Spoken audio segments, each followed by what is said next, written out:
Alors maintenant, quelles sont les pièces qu'il va falloir adapter, ou en tout cas remplacer, parce qu'il y a de l'adaptation, il y a du remplacement, quand on installe un kit Nitrous. Alors sur un modèle, donc là c'est un modèle injection, donc on voit ici qu'on a ce qu'on appelle un throttle body, qui est une plaque uniquement équipée de papillons pour simplement l'arrivée d'air, avec un fonctionnement un petit peu similaire à un carbus si on pense aux papillons supérieurs, avec les vacuums secondary et les papillons principaux. Là c'est à peu près le même principe. Donc il y a possibilité de mettre soit, comme on le disait dans les autres vidéos, un kit typique carbu, c'est-à-dire avec une plaque qu'on met en dessous. Donc ça c'est un modèle qui est compatible, hein, puisqu'on voit bien que l'admission est une admission quasiment standard, puisque la seule chose qui a été modifiée c'est le rajout de trous pour les injecteurs, mais sinon globalement ça reste une admission quasiment standard. On ne parle pas des admissions de type LT1 ou LS1 sur les blocs GM, où l'admission est carrément positionnée à l'horizontale et vers l'avant du véhicule, où là c'est pas du tout le même principe, comme sur les dernières Camaro ou dernières Mustang. Ce genre d'admission là ne se fait plus.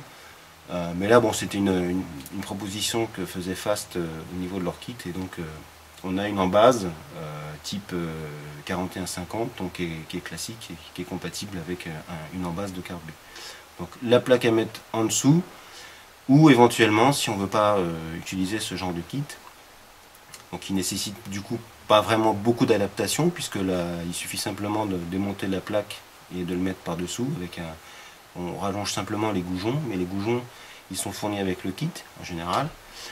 Sinon après, pour ce kit injection, en fait le plus probable et le plus simple à installer, c'est donc ce que j'ai acheté, c'est-à-dire que on installe les buses dans le conduit d'alimentation d'air, dans le conduit d'admission.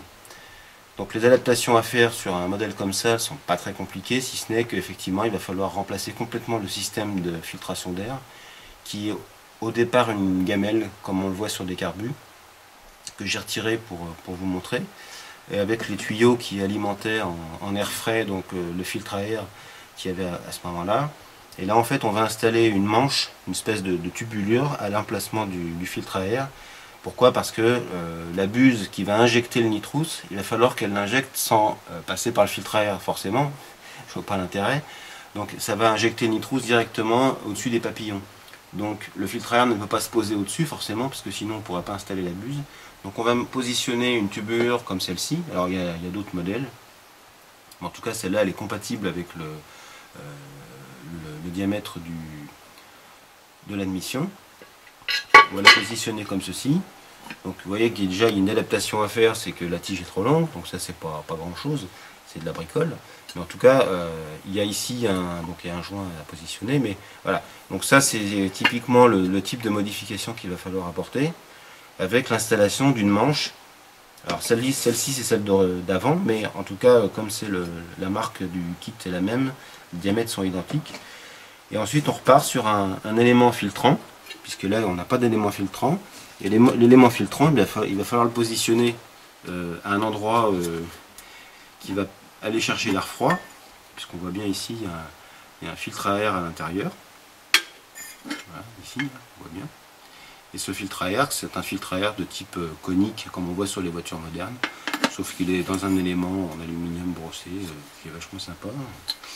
Et donc il va falloir le positionner à un endroit où il n'est pas trop soumis à des contraintes thermiques ou ni contraintes mécaniques, et puis ensuite il va falloir rebrancher un tuyau pour aller chercher l'air froid à l'extérieur. Voilà. Donc ça c'est la modification principale qu'il va falloir que je fasse pour adapter ce kit. Et ensuite, cette partie qui est métallique et qui est rigide, qui est intéressante, pourquoi? Parce que l'installation de la buse qu'on avait vue dans les précédentes vidéos, il va falloir la faire sur cette pièce là. Donc il va falloir percer, tarauder, et ensuite on va visser simplement la buse à l'intérieur de manière à ce qu'elle puisse diriger le jet de nitrous de ce côté là. Il y a une distance à respecter qui est de 12 inches, donc 24 cm en gros, entre le point central de l'admission et la buse, de manière à éviter que le protoxyde arrive trop froid et trop liquide au niveau des papillons, ce qui pourrait poser des problèmes peut-être de dépôt de gel, en tout cas de protoxyde sur les papillons, donc on le positionne à une distance minimum. Voilà, donc ça c'est la modification à faire pour installer la buse, donc modification de l'admission. Après il y a pour la partie alimentation en essence, puisque comme je disais dans les précédentes vidéos, la buse est alimentée en protoxyde et en essence, puisque c'est un kit wet. Et donc il va falloir modifier le circuit d'alimentation d'essence. Donc je vais retirer la nouvelle admission pour vous montrer. Donc sur le modèle injection on a des rampes, d'accord, et on a donc la jauge de pression qui est ici, je ne sais pas si on la voit bien sur la vidéo. Cette jauge de pression qui est réglée à 45 PSI pour un modèle injection qui est la pression standard. Et on va rajouter donc quelque part, il va falloir ajouter donc une alimentation en essence de la buse du protoxyde. Donc il va falloir faire une modification sur le circuit d'alimentation d'essence. Et donc le seul moyen, c'est, si on a une rampe d'injection qui le permet, c'est de tarauder simplement un T et de pouvoir se relier donc à l'électrovanne d'essence. Soit c'est se positionner ailleurs et raccorder un adaptateur pour aller chercher l'essence. Donc il y a dans le kit différentes possibilités de raccords qui sont fournis avec, donc en général on n'a pas trop de soucis pour le raccorder. Par contre ce qui est très important c'est la pression d'essence, puisque un kit, quand on choisit un kit, c'est en fonction du modèle d'injection d'essence dans la voiture. Donc si c'est un modèle carbu, on a une pression d'alimentation en moyenne de 5 PSI. Si c'est un modèle injection, on est à 45 PSI, donc c'est pas du tout la même pression. Et donc le kit Sniper, lui, qui est fait pour les modèles injection électronique, donc le modèle EFI, les buses sont taillées pour une pression d'essence de 45 PSI. Donc ça veut dire qu'il va falloir arriver à avoir la même pression à l'entrée de l'électrovanne d'essence sur le kit Nitrous, de manière à ce que le diamètre de la buse corresponde bien au rapport protoxyde-essence, de manière à ce que le moteur fonctionne correctement. Donc c'est ça qui va être un petit peu touchy, puisqu'il va falloir que je rajoute ici un T. Donc j'ai prévu l'ajout d'un T de ce type là, pour rester dans le même type de raccord. Rajouter un T, et pour pouvoir mesurer la pression d'essence, j'ai rajouté aussi donc un adaptateur avec une jauge d'essence qui va me permettre de m'assurer, quand le kit sera en fonctionnement, que la pression d'essence soit bien la même que la pression d'essence d'origine du circuit d'alimentation. Et c'est cette pression-là d'essence qui va me permettre de mesurer, de choisir la bonne buse dans mon kit. Parce que dans les kits protoxyde, il y a un tableau avec un certain nombre de buses protoxyde essence, et en face on a pression d'essence. Et ensuite on a la puissance du kit qui est calculée par rapport à ça. Donc si je veux 75 chevaux supplémentaires par exemple, eh bien en fonction de ma pression d'essence, donc si elle a 45 PSI, je veux 75 chevaux, je vais prendre cette buse là pour le Nitrous et cette buse là pour l'essence. Si par contre ma pression d'essence est plus faible, parce que il y a une perte forcément, puisque je rajoute un circuit dérivé d'essence, il y a forcément une perte de pression, je vais mesurer la pression avec ma jauge. C'est pour ça que c'est important d'avoir une jauge, donc c'est une pièce à rajouter en plus. Si ma pression descend et n'est plus à 40 PSI mais à 35 PSI par exemple, et bien dans mon tableau je vais aller dire voilà, j'ai 35 PSI, donc pour 75 chevaux, ma buse ça va être celle-là pour les Nitrous et celle-là pour l'essence. Voilà, donc ça c'est les petites choses à vérifier, à faire attention quand on installe son kit. Voilà, donc ça c'est les adaptations à faire.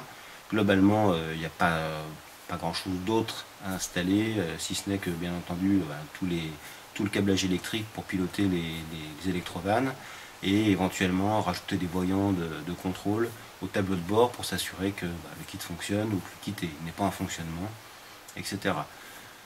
Le positionnement des électrovannes se fait relativement simplement, puisqu'en fait ils sont livrés avec des pattes de fixation, et les pattes de fixation on va simplement dévisser les embases de l'admission ou du carbus quand il est équipé, et on va fixer dessus en fait les électrovannes. Donc on se sert des goujons d'origine de l'admission. Sur les modèles plus récents, où l'admission n'est pas horizontale mais elle est verticale comme on le voit sur des moteurs modernes, il y a des kits spéciaux qui existent pour le Nitrous, où il y a carrément des platines d'adaptation qui se mettent devant ce qu'on appelle le throttle body, hein, donc devant l'admission, qui sont déjà équipés avec tout ce qu'il faut. Donc il y avait des goujons supplémentaires qui sont un peu plus longs, qui permettent d'installer cette plaque supplémentaire pour faire l'alimentation automatique, pareil, de l'essence et du protoxyde. Et les kits sont livrés aussi avec des adaptateurs qui permettent de se raccorder au circuit primaire d'essence. Donc globalement, sur un modèle injection, on n'a pas plus de modifications à faire. Sur un modèle à carbu, ce qui peut être nécessaire, c'est de rajouter une pompe électrique d'essence pour pouvoir alimenter juste le kit nitrous. Pourquoi? Parce que comme on est déjà à 5 PSI, ce qui n'est pas beaucoup sur un carbu, si on rajoute en plus l'alimentation du kit nitrous, la pression d'alimentation d'essence va chuter. Donc soit on tire simplement une ligne supplémentaire avec une pompe supplémentaire, c'est ce qui est conseillé, hein, une pompe électrique supplémentaire pour assurer l'alimentation indépendante du kit. Et du coup, la pression d'alimentation d'essence du carbu ne bouge jamais. Donc ça, c'est on va dire que c'est la cerise sur le gâteau. Et sinon, on fait comme pour ici, c'est-à-dire qu'on va rajouter une dérivation sur la pression d'alimentation, sur la canalisation d'alimentation d'essence. Par contre, il va falloir s'assurer que la pression reste constante, et ça c'est important, hein, surtout sur un carbu où la pression n'est pas très élevée. En activant en fait le kit, donc ça va être la mesure après, avant de mettre le kit en route, c'est-à-dire qu'on va activer simplement l'alimentation en essence, et avec la jauge de pression d'essence, on va vérifier que la pression ne descend pas en delà d'un seuil qui serait problématique pour le fonctionnement du kit. Donc ça c'est, voilà, principalement c'est le fonctionnement global du kit et des adaptations à faire sur un moteur. On peut rajouter après des éléments de secours, comme on avait expliqué dans les précédentes vidéos. Donc c'est l'ajout d'une électrovanne qui va couper l'alimentation en nitrous quand la pression d'essence sera trop faible. Ça peut arriver, hein. Imaginons que ma pompe d'essence tombe en panne, ou alors elle débite plus, ou alors un débit très faible parce qu'il y a un bouchon quelque part, ou simplement que l'électrovanne d'essence du kit nitrous se met à déconner et du coup l'électrovanne se coupe, donc il n'y a plus d'alimentation en essence. Donc on va positionner un capteur de pression en fait qui sera après l'électrovanne et qui va mesurer la pression d'essence en permanence. Et du coup, quand la pression sera inférieure pour un modèle EFI, elle sera inférieure à 30 PSI, donc c'est réglable, ça va couper tout le kit. Comme ça, par sécurité, on ne risque pas d'injecter uniquement du protoxyde qui serait très problématique sur le moteur. Voilà, je pense que j'ai fait le tour de la question.